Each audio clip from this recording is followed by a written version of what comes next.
അഭിപ്രായ സ്വാതന്ത്ര്യമുണ്ട്. നടപടിയെടുത്തത് മാനേജ്മെന്റിനെ ഭീഷണിപ്പെടുത്തിയാണ് എന്നും പ്രതിപക്ഷ നേതാവ് പറഞ്ഞു. വ്യത്യസ്ത അഭിപ്രായങ്ങളുണ്ടെങ്കിൽ ചർച്ച ചെയ്ത് പരിഹരിക്കണമെന്നും വി.ഡി. സതീശൻ തൃശൂരിൽ പറഞ്ഞു. പാലക്കാട് ഒറ്റപ്പാലത്ത് പന്നിക്കണിയിൽ നിന്ന് വൈദ്യുതാഘാതമേറ്റ സ്ത്രീക്ക് പരിക്കേറ്റു. വാണിയംകുളം സ്വദേശി മാലതിക്കാണ് പരിക്കേറ്റത്. ഇടത് കൈയിലെ വിരലുകൾക്കാണ് പരിക്കേറ്റത്. KCB വൈദ്യുതി ലൈനിൽ നിന്നാണ് പന്നിക്കണിയിലേക്ക് വൈദ്യുതി കടത്തിവിട്ടിരുന്നത്. ഷൊർണൂർ പോലീസ് അന്വേഷണം ആരംഭിച്ചു. അറബിക്കടലിൽ തീപിടിച്ച വാൻഹായ് കപ്പലിൽ വീണ്ടും തീ ഉയരുന്നു. രക്ഷാപ്രവർത്തനത്തിനിടെയാണ് വീണ്ടും തീ പടർന്നത്. കഴിഞ്ഞ ദിവസം തീ കണ്ടെത്തിയതിനെ തുടർന്ന് കപ്പലിനെ വലിച്ചു കൊണ്ടുപോകുന്നത് താൽക്കാലികമായി നിർത്തിയിരുന്നു. തീ പൂർണ്ണമായി അണച്ച ശേഷം ശ്രീലങ്കയിലെ ഹംബൻടോട്ട തുറമുഖത്തേക്ക് മാറ്റുകയായിരുന്നു ലക്ഷ്യം. എന്നാൽ തീ പടർന്നതോടെ ഇക്കാര്യം അനിശ്ചിതത്വത്തിലായി.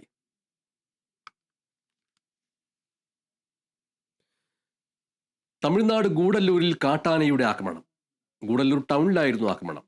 കാട്ടാന കാറും വീടുകളുടെ ഗേറ്റും അടക്കം തകർത്തു.